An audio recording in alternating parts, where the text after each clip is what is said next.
Vandeham Sri Guru Sri Yuta Padakamalam Sri Gurun Vaishnavamscha Sri Rupam Sagajatam Sahagana Raganatam Vitam Tam Sajevam Sadvetam Savadutam Parijana Saitam Krishna Chaitanya Devam Sri Radha Krishna Param Sahagana Lalita Sri Vasakam Vatamscha Hey Krishna Karuna Sindhu Dina Bandhu Jagatpate Gopesha Gopeka Kanta Radha Kanta Namostute Tapta Kanchana Gourange Radhe Vrindavaneshwari Vishabhanu Sute Devi Pranamami Hari Priye Vancha Kalpatarubhyascha Kripa Sindhuvya Evacha Patitanam Pavanebhyo Vaishnavebhyo Namo Namah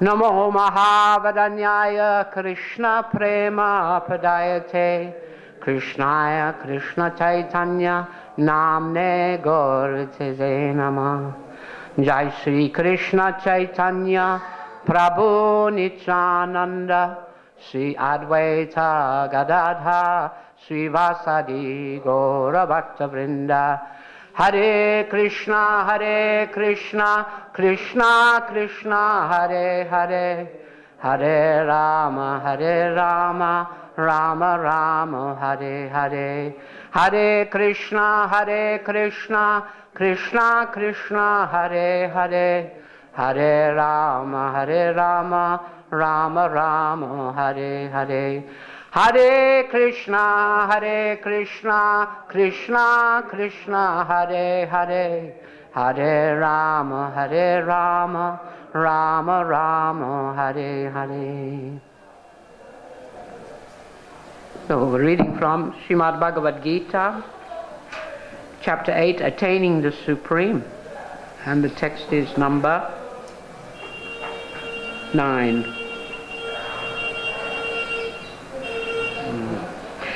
Kavim Puranam Anusasitaram Ano Aniyamsam Anusmared Yaha Sabasya Dataram Achintya Rupam Aditya Vanam Tamasa Parastat Kavim Puranam Anusasitaram Ano Aniyamsam Anusparadyaha Savasya Dataram Achincha Rupam Aditya Vanam Tamasa Parastat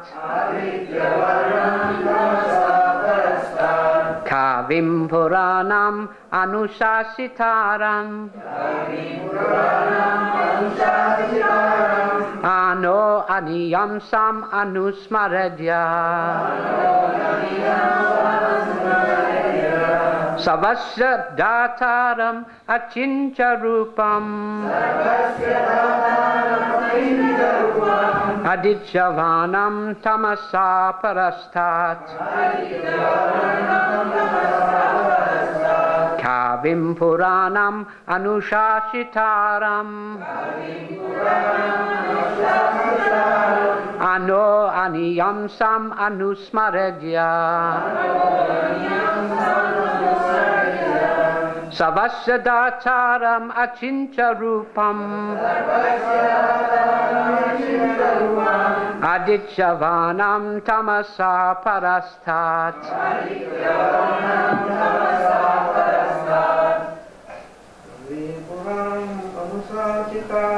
Kavim Puranam Asusatitaram Ano Adiyam Samanusmaradya Savisya Dataram Achincha Rupam Adityavanam tarasa parasat Kavim Puranam Anushashitaram Anu Aniyam Sam Anusmaredya Savasyadatharamachintarupam Adityavanam tamasa parasat Kavim Puranam Anusasitaram Ano Aniyam Sam Anusmaredya Savasyadatharamachintya Rupam Adityavanam tarasa parastat Kavim Puranam Anushasitaram Ano Aniyam Sam Anusmaredya Savasyadatharamachintya Rupam Adityavanam tamasa parastat Kavim Puranam Anushasitaram Ano Aniyam Sam Anusmaredya Savasyadatharamachintya Rupam Adityavanam tamasa parastat Kavim, the one who knows everything. Oh, now I'm reading the latest version, which might be a little different than yours, so watch out. Puranam, the oldest. Anushasitaram, the controller. Ano, than the atom. Aniyamsam, smaller. Anusmaret, always thinks of. Yaha, one who. Savasya, of everything. Dataram, the maintainer. Achintya, inconceivable. Rupam, whose form. Adityavanam, luminous like the sun. Tamasa, to darkness. Parastat, transcendental. Translation: one should meditate upon the Supreme Person as the one who knows everything, as he who is the oldest, who is the controller, who is smaller than the smallest, who is the maintainer of everything, who is beyond all material conception, who is inconceivable, and who is always a person. He is luminous like the sun, and he is transcendental beyond this material nature. Translation, please repeat. One should meditate upon the Supreme Person as the one who knows everything, as he who is the oldest, who is the controller, who is smaller than the smallest, who is the maintainer of everything, who is beyond all material conception, who is inconceivable, and who is always a person. He is luminous like the sun,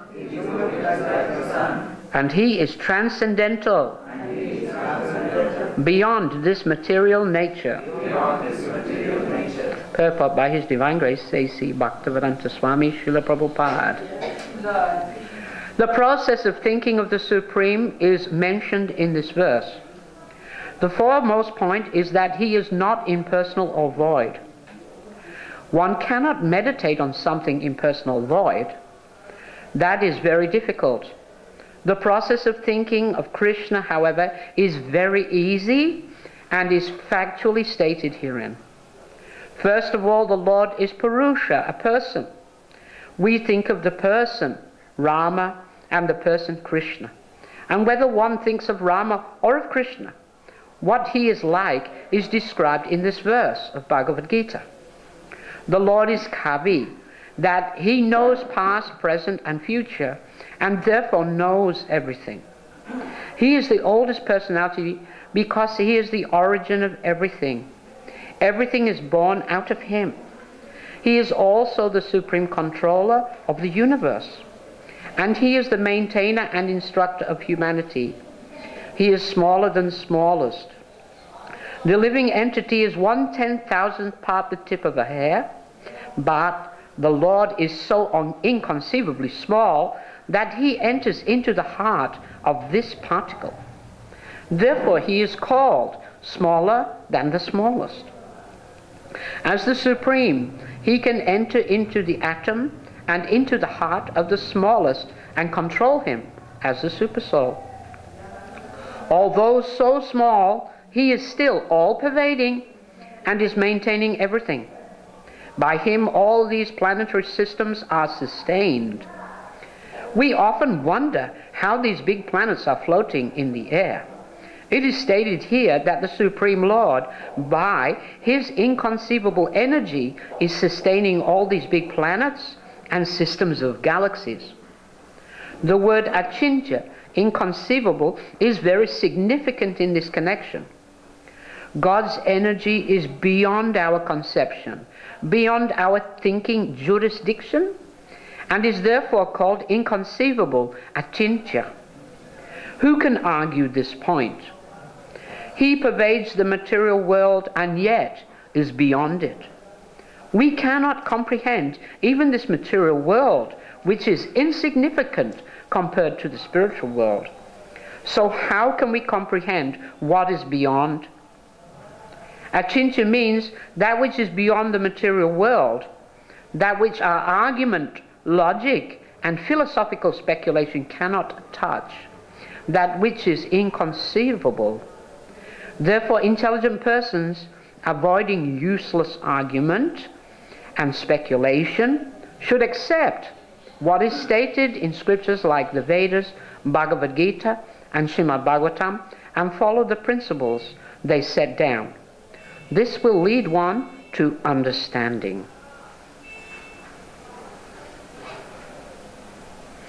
Kavim Puranam Anushasataram Ano Aniyamsam Anusmaradya Savasya Dataram Achintya Rupam Adityavanam Tamasa Parastat. One should meditate upon the Supreme Person as the one who knows everything, as he who is the oldest, who is the controller, who is smaller than the smallest, who is the maintainer of everything, who is beyond all material conception, who is inconceivable, and who is always a person. He is luminous like the sun, and he is transcendental beyond this material nature. Mukam karoti vachalam pungam langayate girim yat kripatamaham vande Sri Gurun Dinatarim Paramananda Madhavam Paramananda Madhavam. So, we've been hearing progressively from 7th chapter about this subject matter, and we've been hearing different speakers speak, and I can see that sometimes the subject matter is very broad subject. It's a very broad subject matter, because here and in the next few verses we'll describe something about mystic yoga. Mystic yoga. This is about, this particular verse is regarding meditation on the super soul, which is practiced by yogis. And this is not so much mentioned in the purport by Srila Prabhupada, but my dear god brother has written in his book, he says here, Krishna gives us 10 ways to meditate upon him. Meditating on the Lord as the possessor of these specific qualities enables us to realize him as the super soul, whom the yogis meditate upon in the goal of the yoga practice. This Krishna is discussing bhakti, but bhakti mixed with aspiration of a yogi seeking liberation from the cycle of birth and death, yoga mishra bhakti. In text 10:11, Krishna will explain the practices of these yogis, and who were also described in Bhagavad Gita 7:29. Srila Prabhupada says in the purport to that verse, those who are engaged in worship of the form of archer of the Lord, or who are engaged in meditating on the Lord simply for liberation from material bondage, also know by the grace of the Lord the purports of Brahman, Adi Bhuta, etc. Commentary on how to study Bhagavad Gita. Who's written that? Yes, if you can put that a little closer to your mouth. Okay. Hare Krishna. So they can listen to it on the radio. All right? So my dear God brother, Buddhajan Prabhu, has made a commentary, and from that he's got different commentaries of Vishwanath Chakravarti Thakur and all those, and that's their mention. Because if you read the whole chapter, this chapter is describing different ways of leaving your body for different kinds of people. You know, like we heard just the day before yesterday, one nice devotee was telling how, Mr. Sethi could hear the chanting of Hare Krishna from Prabhupada's body, like Krishna Das Babaji, and as if we could do that. Well, we can't. Because there's different things for different people. We're at different levels. I remember Gaura Govinda Swami, who was giving class in Mumbai, Bhagavad Gita, and he was talking about this sloka, one who sees me everywhere and everything in me is never, is always with me, he's always in me. Krishna says this thing. And he was explaining this means that a pure devotee, he sees a threefold bending form of Krishna playing a flute wherever he looks, like Mahaprabhu. Lord Chaitanya was looking here and he would see Krishna and he would run, oh Krishna, like this. And Prabhupada heard that and he said, tell him to come here after the class. He said, why are you telling them like that? That's too difficult for them. That's too high for them. They won't be able to do that. What you're saying is correct though. He told him what you're saying is correct. It's absolutely correct. But it's too difficult for them. You have to tell them you can see Krishna in the light of the sun and the moon. You can see Krishna when you're drinking water. Krishna's the taste of water. They can do that. But this other thing, which you're describing, is too difficult. They'll become hopeless. They'll become hopeless. Remember? I said it's impossible for us to do like that. It's impossible. How can you expect us, we're going to do that? For them, like Srila Prabhupada, or other, Nitya Siddhas, who know that they are the eternal servants of Radha and Krishna, they're living in Vrindavan even if they went to New York City. We're not like that. We have to have a much more simpler thing. It's a much more simple thing. So similarly here in Bhagavad Gita is describing how different kinds of people meditate on the Supreme Lord. Well, here it's described. You see? Oh, we have to go back to the verse. The foremost point is that he is not impersonal or void. That's Prabhupada's first point. So even the yogis, that's their trap. That's the last trap of Maya, isn't it? That the Supreme is impersonal or void. Or that I'm God. When you realize that you're Brahman, well, Brahman is the Supreme, and I'm the Supreme. This is the last trap of Maya. So the first point is that it's not impersonal. It's not void. No. The Supreme is the Supreme Person. Bhagavan. He's Bhagavan. He's always a person. Just like I am a person and you are a person. Therefore, the Supreme is not less. He's more. He can't be less than me. I said this to a Muslim once. He didn't like it. Didn't like it at all. But he couldn't refute it. I said, God is not formless. He can't be less. He can be more. He can have transcendental form, spiritual form that is eternal. We haven't heard this thing. So that disturbs them, because they have something impersonal, void.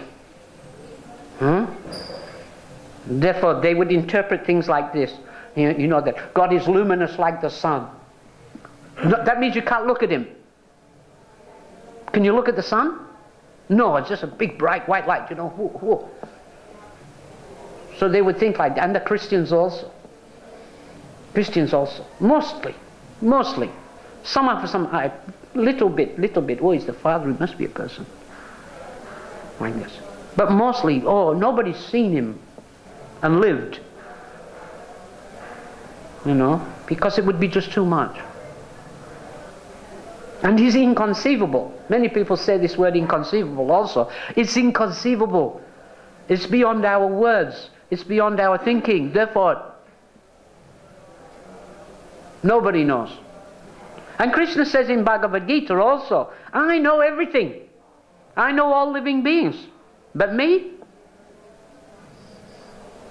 You don't know. You don't know. He said, no one knows me. He says like that. So they, oh, that's why not person is impersonal. Like this. Now this is the trap of Maya. This is the last trap of Maya, you see. But the devotee, because we do bhakti, because we accept this thing. How did we accept it? That also comes up many times. How did we get here?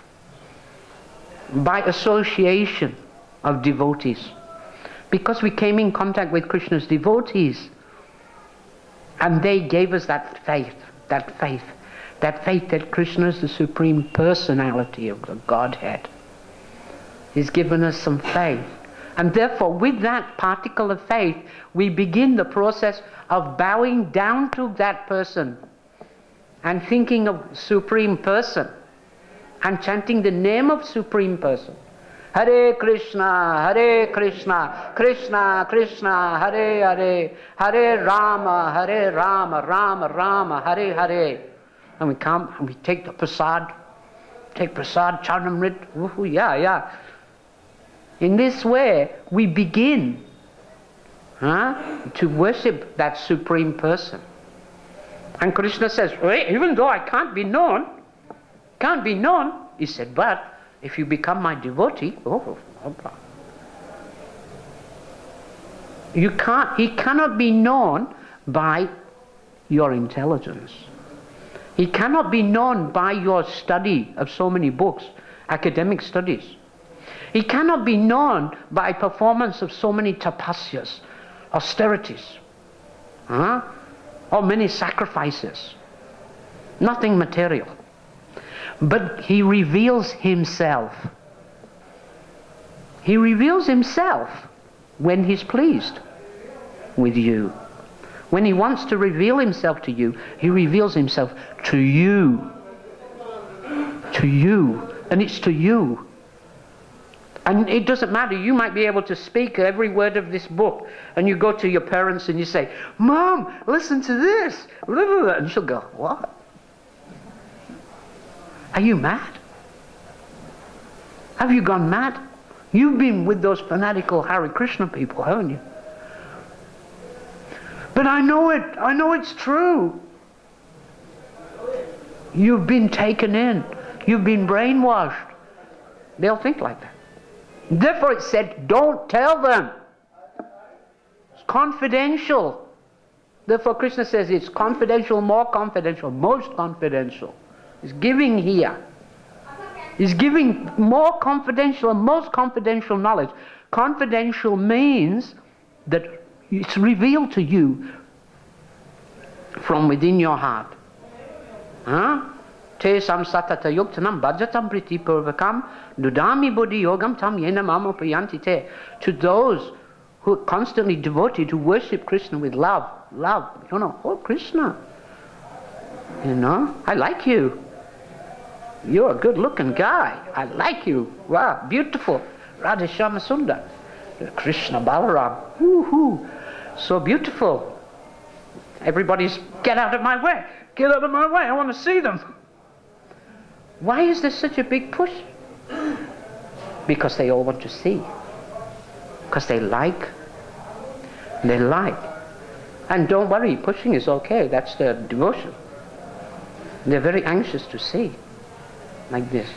Even you might say, oh, it's their sense gratification. They just want to see and enjoy the form of Krishna. So did the gopis. They were, and Krishna's friends also, they're running. I want to see Krishna.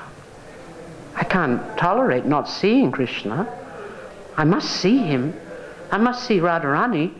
Come on. I don't care. Just get out of my way. Huh? Now Lord Chaitanya, he was standing beside the Garuda Stamba. Now Garuda Stamba, he was a bit to the side, so he just saw Jagannath. He didn't actually look at Balarama and Subhadra. He just saw Jagannath. Do you know why? Because when he looked at Jagannath, he thought, Shyamasundar. It's Krishna. It's Krishna, you see. Therefore, Balarama and Subhadra, forget it. Ooh. This is his mood. See, that's very confidential. That's very confidential thing. But because you're a Gaudiya Vaishnava, you have to know this thing. The other worshippers of Krishna, they might not know that thing.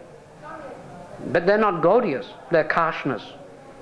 The Karshnas, they're the worshippers of Krishna. Did you know that? And the worshippers of Narayana are called Vaishnavas. And the worshippers of Radharani are called Gaudiyas. They're the worshippers of Radharani are the Gaudiyas. Because it's Gauranga Mahaprabhu. Chaitanya Mahaprabhu is Radha Krishna combined. You see, that's a very confident, that's a very high thing. And confidential thing. And that's for you. That's for you. Well, this is for the yogis. We're talking about the yogis here. Remember? And how there's different kinds of meditation for different kinds of people. We could go into it, you know. And first of all, they should meditate on the Super Soul as a person who's directing the wanderings of all living beings, right? He's the witness. He's the witness. He's watching everything I do. Oh my God. Oh, Krishna Chaitanya. Did you have to watch everything I did? Yeah, you did? Oh my God. Please excuse me. Now I'm really ashamed. How will I ever see you? Huh? And he's the sanctioner. Huh? He sanctions everything. You may say, well, why did that happen?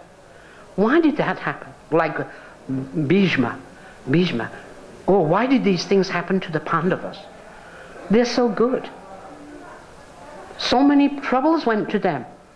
So many catastrophes. But they didn't deserve any of it, did they? Did they deserve any of those things? Bhishma, no. No, they're religion personified. It must all be according to the will of the Supreme. You know? I was listening to that in a class the other day also. Someone was saying, well, if you're going to blame somebody, blame yourself. You know, you're responsible, you know, for everything. And one of the acharyas was right, if you're going to blame somebody, blame Krishna. Huh? Yeah. He's to blame. He's to blame. Because he's given you that choice. He's given you that choice. He's given you freedom. He's given you, you know, you can think what you like. You can talk what you like. You can behave what you like. Maybe you don't like people to see you, but you can when nobody's looking. So he's given you all of these gifts. Now, if he didn't give them to you, well, you wouldn't be in the Maya you're in, would you? He gave the Maya also. He gave ignorance to cover you up, to cover up your spiritual knowledge. So you can forget, and you can think you're God, and you can think you're the enjoyer. If he didn't do it, you wouldn't be in it. So he's to blame, right? Just like my mother is to blame when she slaps me for being bad. You know? She gave me the whack, you know? But why did she? I say she's to blame, you know. But actually, why did she slap me? Because I needed it. Because I needed it. Therefore, in this material world, it is said that good and bad, our ideas of good and bad are all Maya. They're all illusion. Everything Krishna does is for our good. Everything. You know, many people say, but look at the suffering in this world. Why are people suffering in this world? You know, Ebola disease, you know, AIDS, you know, wars, you know, these rough economic times. We're going to run out of petrol any week. And all of a sudden, you know, people are going to be eating themselves in Delhi, you know, because there'll be no food. And have we got the farms together? Meal supply, right? No, we told 40 years ago to do it, and we haven't done it yet. Who's to blame for that? Yeah, Krishna. Remember, it's like your mother. He's given material energy. If you're naughty, you get a good whacking. That's his mercy. If you want to blame him for everything good, that's it. Blame him. He's the cause of everything auspicious. And everything, even the inauspicious things. Because he's created that also. And that is also for your good. That's also for your good. Huh? Just like your mother, she's got a very soft hand. Yes, my dear child. And at the same time, she can whack you with it. Oh, yes, mummy. I'll do what you say. Huh? So this is the Supreme Lord. Yeah? He's the sanctioner of everything.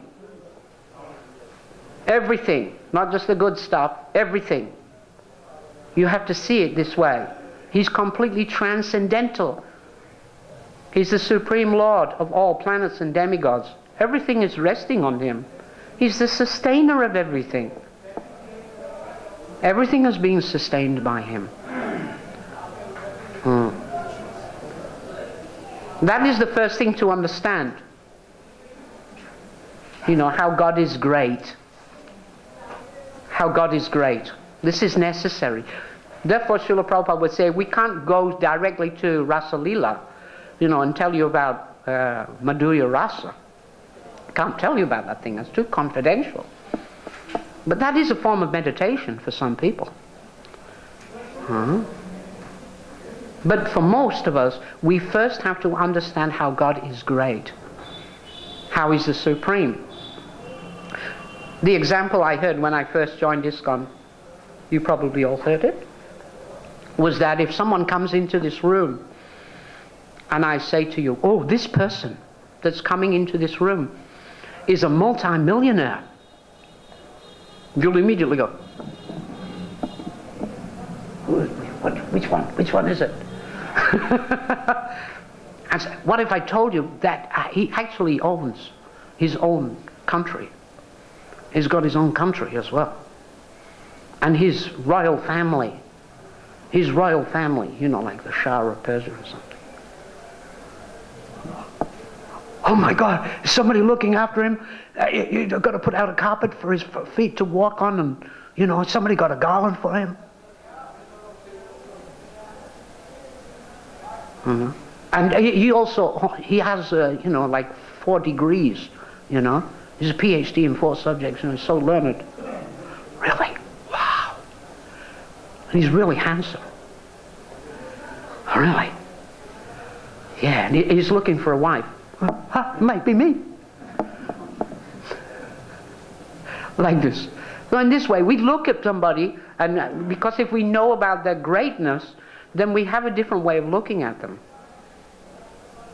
Immediately we have a different way of looking at them. The other example I heard also was just like in India, not anywhere else, but in India, they arrange the marriages. They arrange a marriage between a young girl and a young boy. So they come to the daughter and they say, it's done. We've arranged you to get married to this young man. And she'll be like, ah, ah. Got any questions? Ah, well, what does he look like? Well, it's not that bad. They usually show them what they look like before, you know. But it used to be like that, you know. They just arrange it and you wouldn't even know. How frightening that would be. But they were used to it, you know, it's their culture. It's in their genes or something. You know. But the first question, well, what does he look like? What's his name? How tall is he? What does he do? What is his family like? Is he educated? Where's he from? You know? How does he dress? How does he speak? What's his behavior like? Does he have many friends? Do I have to go to his house? So many things like this. You want to know. You want to know. Why? Why would a young woman want to know all those things? Because I have to love this person. You know, because it's going to be very difficult to surrender without any love. Actually, it's impossible. To surrender, you have to have some love. And that's what Krishna consciousness is about. That's the confidential thing. That's the thing we're meditating on, because we're all devotees, and we're all Gaudiya Vaishnavas, which is the topmost, by the way. You've joined the topmost group.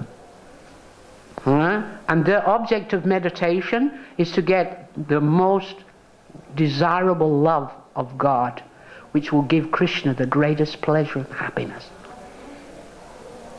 We want to go beyond thinking about our own pleasure and happiness and thinking about what will give Radha and Krishna the greatest pleasure and happiness.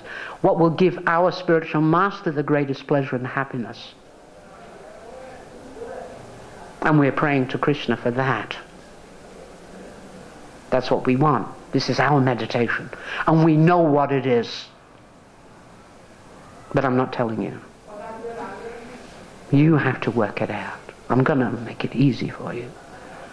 You have to work out what that is, which will give your spiritual master, which will give Radha Krishna, which will give Mahaprabhu, which will give Prabhupada the greatest pleasure and happiness.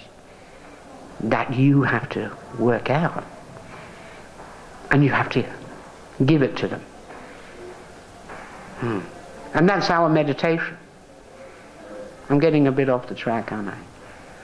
You have to excuse me. But as Gaudiya Vaishnavas, that's our, like I said, we're topmost. We have those things in mind. At least theoretically you should understand it. You should have a theoretical understanding so that you don't get off the track. You're meditating on the Paramatma or some other form. Some other form. You know, like you have to understand how Srila Prabhupada is sometimes preaching. He's preaching for a broad spectrum of people. So he'll sometimes talk about Lord Ramachandra. But are we interested in Lord Ramachandra? Well? Huh? Speak up. Yes? Are you interested in Lord Ramachandra? Okay, we'll talk about Lord Ramachandra and forget Krishna then. See, bye-bye. Huh? No, we're not interested. We hear about Lord Ramachandra because you have to know something is an incarnation of Krishna. We hear about all the incarnations because we want to know how great he is.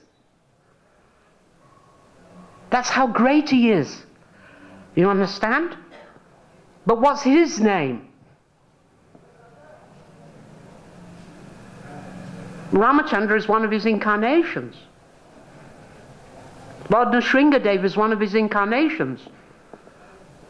But who are we talking about? Krishna, Shyamasundar, Govinda, Gopinath. You understand? Huh? So this would take you have to understand how but we're speaking. Prabhupada is speaking for a broad group of people. Just like when Lord Chaitanya was there. He had one great devotee. His name was Murari Gupta. Like this. And Murari is a devotee of whom? Ramachandra. He's always meditating on Lord Ram. And Lord Chaitanya said to him, give it up. Because Lord Krishna is the Supreme Personality of Godhead. He's topmost. Just chant Radha Krishna. Hare Krishna, Krishna Krishna, Hare Hare, Hare Rama, Rama Rama, Hare Hare. And this Rama means Radhika Ramana. Not Lord Ramachandra. It meant Hare Rama. Rama means one who gives pleasure to Radha. That's why in this Maha Mantra. That's what it means. All the Acharyas have commented on this mantra. They say it means Krishna. So he told Murari Gupta, stop it. Don't worship this Ram. Just chant the names of Krishna and Radha. Finished. And he came back the next day and said, I'm sorry. I tried. But I cried and cried. I could not sleep. No matter how I try. Lord Ram has occupied my heart completely. There is no space for anybody but Ram in my heart. I cannot stop. I cannot give up the Ram. And Lord Chaitanya, oh, you are Hanuman. You are Hanuman. Therefore you cannot give up. You understand? Because that's confidential. He's a confidential devotee of Lord Ramachandra. Therefore he can never give up. But for you, you have to give up. Try and understand. Don't watch Love and Kush movies for 24 hours, okay? I did it. No, you somehow or another have to think of Radha and Krishna more. Otherwise you'll muck up your attachment. You see? If you develop attachment for all forms of the Lord, all of them, what will you have attachment for? Aishvarya. Aishvarya Bhava. You understand? What is Aishvarya? Opulence. Like I said, when you're in the beginning stage, you meditate upon all the opulences of the Lord. And it's necessary because you're not transcendental. Just like I said, if a wealthy person comes in here, then immediately you'll offer so much respect. You know, but if I told you, hey look, there's this cowherd boy comes here. What? Are you kidding me? We don't even give him a second look. Some cowherd boy just came in? So what? Oh, you didn't give him any garland? You didn't offer him prasadam? Well, he's just some cowherd boy from the village. Who's interested in a cowherd boy? Are you interested in a cowherd boy? Or are you interested in a king? Oh, you're interested in a cowherd boy? Oh, good. He's really good. But he's not an ordinary cowherd boy. He's not an ordinary cowherd guy from around here. Well, he is from around here, by the way. And he looks like an ordinary. When he's covered in dust, you won't recognize him. And that's how he keeps himself. He keeps himself covered. He has a covering, like Vrindavan. Vrindavan has a covering. Most people would say, I don't like this place. I'd rather go to some more opulent, cleaner place, you know. Mayapur. Well, there's nothing wrong with Mayapur. It's nice and opulent, big temple, and, you know, it's real clean, everything's nice and cut and clean, and no traffic roaring all the time.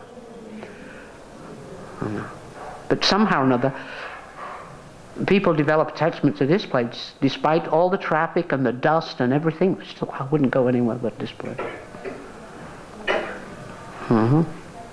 Because I might run into that cowherd boy here. So try and understand the different kinds of meditation are there. There are different kinds. There's different classes for karmis. Tato Vidabhajantim Abjana Sukritanajuna. The 4 kinds of pious people, they come. They want to worship Krishna to get money. Give me money, give me money, give me money, give me money. Hare Krishna, Krishna Krishna, Hare Hare. And they get money. And then what? They're gone. Or they're in distress. They're in distress. Oh, I'm having so many problems with my health. Oh God, I'm going to die. I'm going to die. Oh, the doctors told me they're going to have to operate on me. I had quadruple heart bypass surgery. Oh, please pray for me, Prabhu. Oh. And then as soon as I'm better, now I can enjoy. Oh yeah, I can enjoy. Bring on the sweets and the halwa, the pakoras. Bring it on. And where's my fizzy ice cream? Come on. I want to enjoy. Let's go to the movies. Let's enjoy. So these are less than pure devotees, aren't they? I'm a less than pure devotee. So there's different kinds of meditation recommended for those who are less than pure. But we get purified. We get purified. And of course, we've been hearing yesterday all about the chanting of the holy names of Krishna. The chanting of the Mahamantra is complete. It's complete. It is the complete process. There's no need for any other kind of meditation. And it's applicable to all classes. Whether you're on the beginning stage, at the very, very beginning, or if you're at the intermediate stage, or you're on the topmost level. All of them are chanting Hare Krishna. And this is the process given by Chaitanya Mahaprabhu. Of course, the chanting is different. They are different kinds of chanting. And when they chant, they have different realizations. They're going to be different. In the beginning, I'm chanting Hare Krishna like a parrot. Like a parrot. We were hearing that. Chanting, what did he call it? Time travel. Prabhupada gives the example of a parrot. You can teach a parrot to chant Hare Krishna. Hare Krishna, Krishna Krishna, Hare Hare. The parrot will chant Hare Krishna. And Prabhupada said, but if you grab the parrot by the throat, will the parrot chant Hare Krishna? No, immediately, like that, It won't chant Hare Krishna then. Like that. So your chanting should not be like a parrot. But in the beginning, it is like a parrot. Like that. And Prabhupada said that in the beginning they're chanting formally. They're formally chanting. It's just like I've been initiated. I sat in the jagya and I threw some bananas in the fire and they gave me a name. Oh, look, I got some mala, chanting mala. Like this, I'm a devotee. I'm a devotee. Look, formally. Oh. Like this. My name is Maya Das. Maya Das. Yeah. And I'm chanting Hare Krishna. In this way. This is good for that person. This is good for them. This is good. This is the meditation for them. They're on that level and that will help them. But it's not. It's just the beginning. That's why it's called initiation. To initiate to something, to begin something like this. So, but you must progress. You must progress. Prabhupada said, you can't remain a Kanista Adhikari. You cannot remain. You must make progress. You must make progress and come up. But you should not artificially jump. Just like in Vrindavan, some people are jumping. It's the place of jumping here. At Radhakund, they want to jump, right? They want to imagine that they have become Uttama Radhikaris. And now I will do meditation on Astakaliya Leela Smarana. Yeah. I'll meditate that I'm a Gopi Manjari, or I'm a peacock or something, and I'm watching the pastimes of Radhakrishna at Radhakunda, like this. But they're still doing illicit sex. Yeah. at Radhakund. Prabhupada said, even today they're dressing as gopis and doing Rasa Leela. You think I'm joking, don't you? No, sannyasis are also dressing themselves up as women there. Saki Becky. Yeah, they do so many things. And they imagine themselves to be something that they are not. Huh? And they Prabhupada has written, they neglect the process of pure devotional service.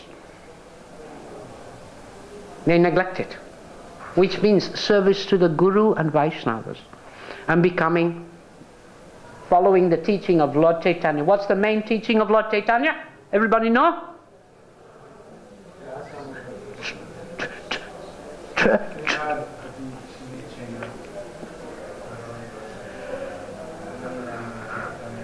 Yeah, that's the main teaching. That's the main one. And that's how you know you're making advancement, okay?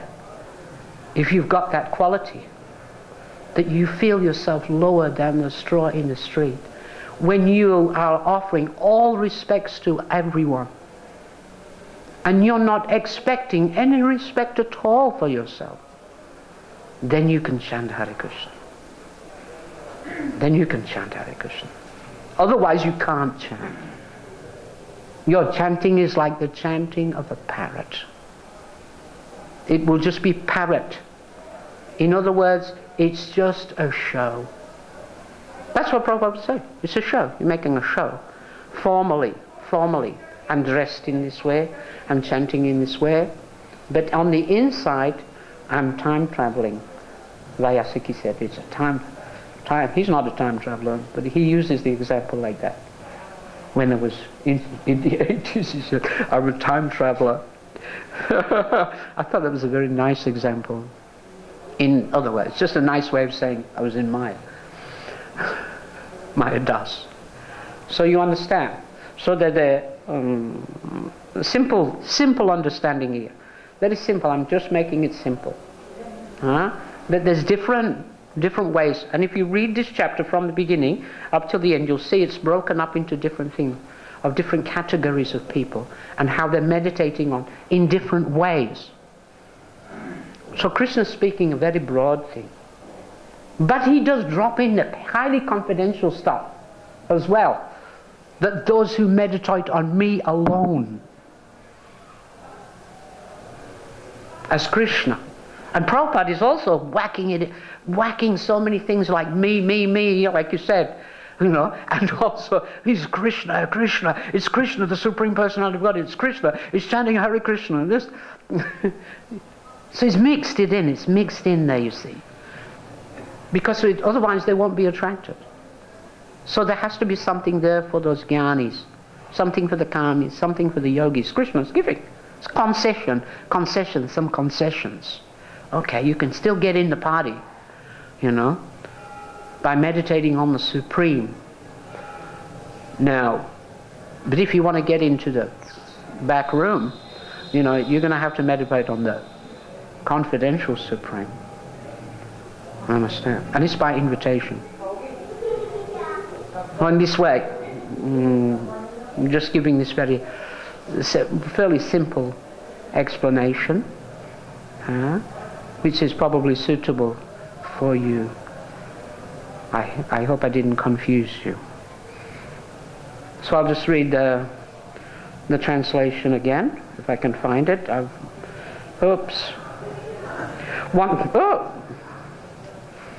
Where did it go?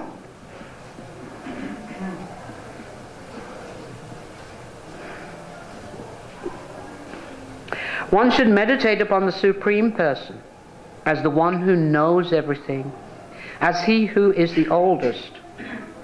Krishna's not the oldest, he's the youngest, isn't he? Who is the controller, who is smaller than the smallest. No, Krishna's not small, he's just medium-sized. Who is the maintainer of everything? Now he's maintained by Mother Yashoda and Nanda Baba. Who is beyond all material conception, who is inconceivable. That's for sure. He's inconceivable. And who is always a person. He is luminous like the sun, and he is transcendental beyond this material nature. So, does anybody have any questions? Any questions, or would you like to make any comments? And you need a microphone. Okay.